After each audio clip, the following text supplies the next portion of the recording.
Hello, everyone, and welcome to the Arthur Murray Lifestyle Series. I'm Victoria Regan, the Global Ambassador for Arthur Murray International, and today I'm very excited because we have another incredible personality sitting right here with Arthur Murray's for 43 years, Gabriela Young. Hi, Gabby. Hi, AKA, Vicky. if that's Yes, okay. that's okay. We're here at the Worldorama, so it's great that we get to do this in person, and we have an hour with you between judging. 43 years, how's it possible, and has it gone by quickly?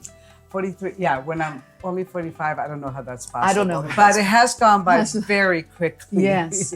Now that I'm 45, yes. And your life has been full of so much joy, really, because you're always up, you're always joyful, and that's part of your Latino, I think, character. You're just always an up person, and is that because of what you do? Well, absolutely. And yes, growing up in a South American country, it makes it, we're kind of full of that joy, surrounded by music.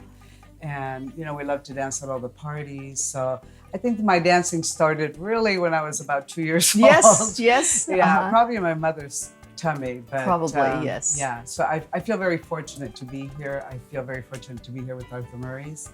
I've had an amazing career. You have.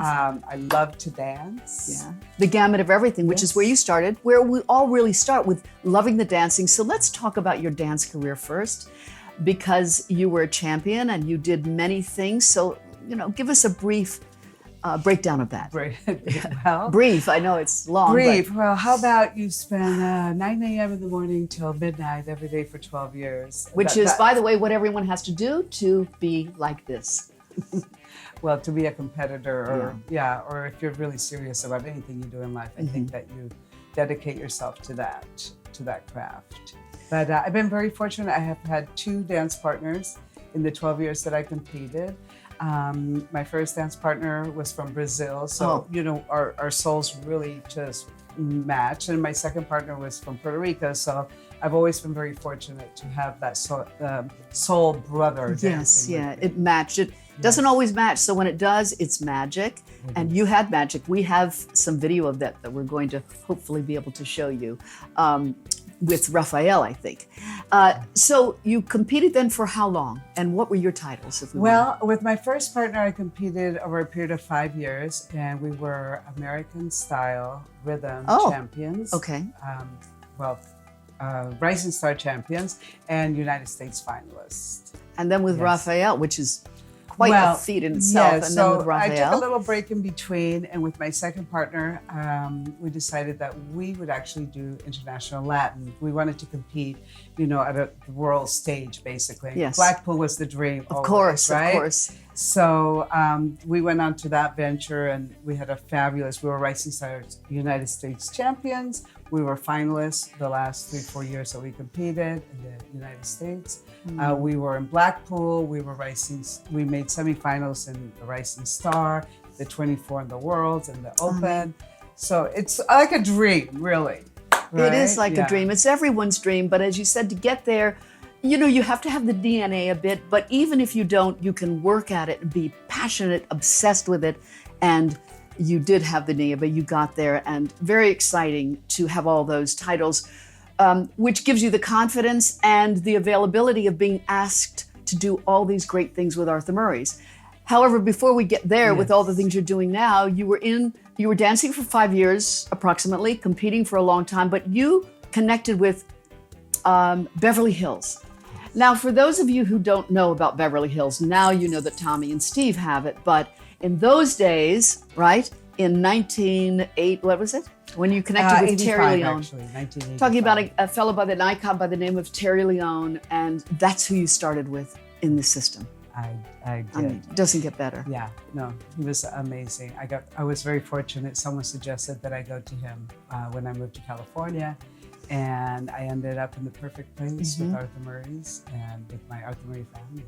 I mean, he was a real icon because not only was he passionate about Arthur Murray's, he was gorgeous. He represented Arthur Murray's in the Merv Griffin show many times and on all the television shows. So you really had a great example and a lot of fun, for sure. Yeah, we won't talk about the fun times. We won't talk about the fun. No, we will. But he was quite a character, and and such a supporter of what we did, and a great teacher, a great friend. Yes, and a really a great great boss. example. And he let you compete as much as you wanted, as long as you know, pretty much performed in the studio, Yeah, right? absolutely. So Beverly Hills, how long?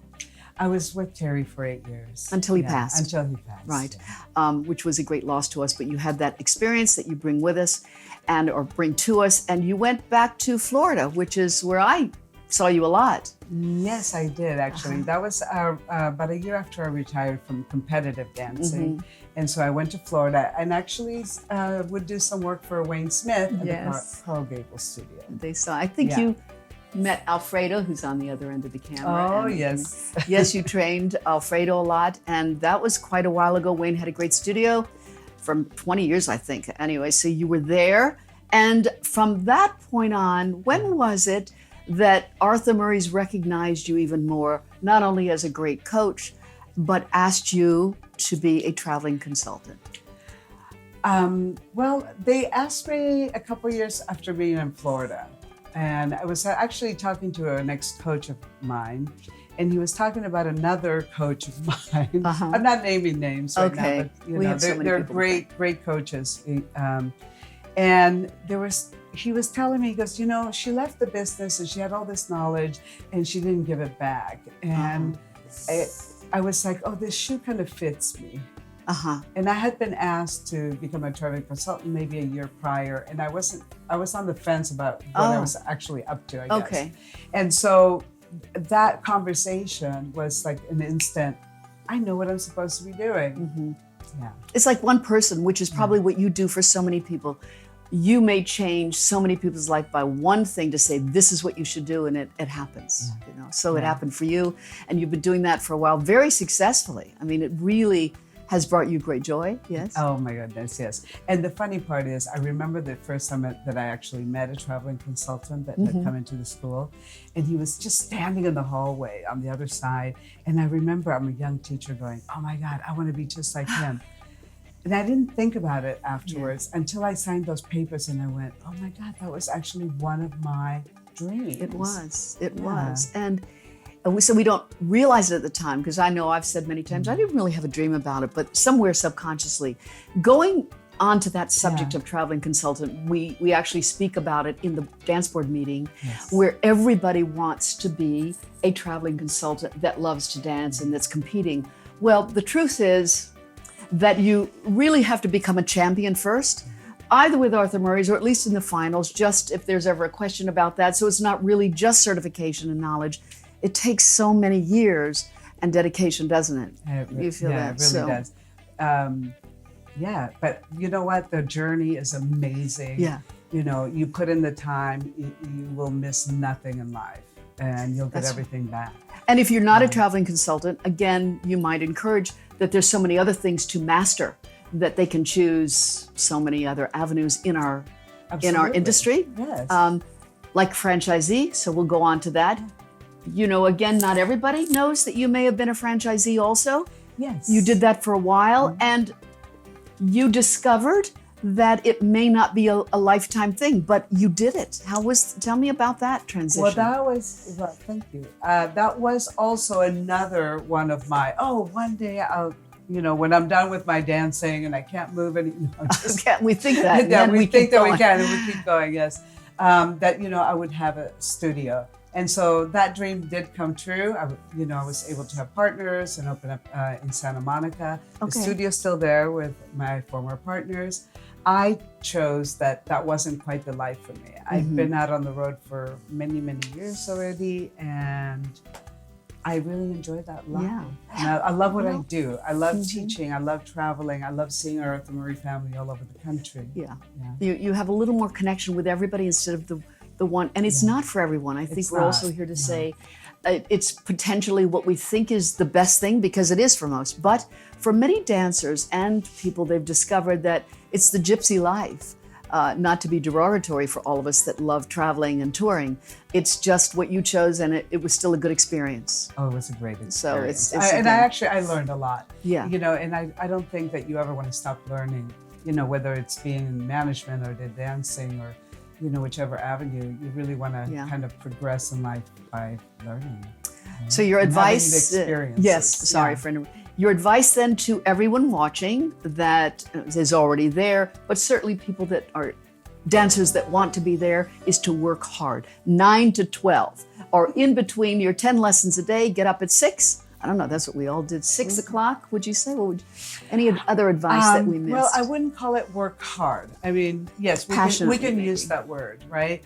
I never felt like getting 6 hours of sleep or 4 hours of sleep a night, was like, oh, this is hard, I have to get up. No, I always looked forward to it.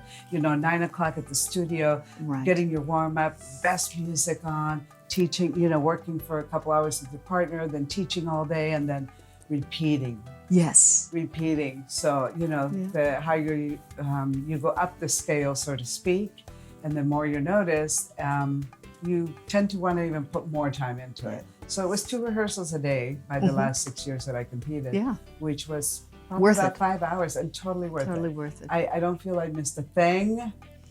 And I'll tell you what I did miss. When I actually stopped competing, it wasn't so much that I missed being on the floor, because I knew that my time I did it, and I was very happy with my accomplishments. I missed the going in every day and dancing with my partner. And rehearsing and practicing and making it more perfect, or tearing it apart. Yeah. That's true. Yeah, just getting better. It's really, the dancing is really about your personal best. That's where I finally got to. It wasn't about other people telling me whether I was good or not. It was really about, wow, I'm satisfied. This is my personal best, right? And by the way, we don't stop with that. We always want to continue to top that personal best, whatever that is for you.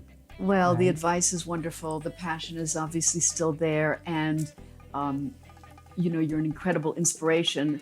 Last question, if we haven't missed anything, would be your favorite memory with Arthur Murray's. You've got 43 years, there's a lot, but your favorite, what would that be? Okay. There's way too many, but I will tell you that Arthur Murray's definitely made my dreams come true. And there's a lot of them. And there's a lot came through. And it can for our audience. Absolutely. We'd like to thank all of you for watching and supporting the Arthur Murray Lifestyle series. And now you know Gabriela a bit more, and we both say goodbye. Until the next time.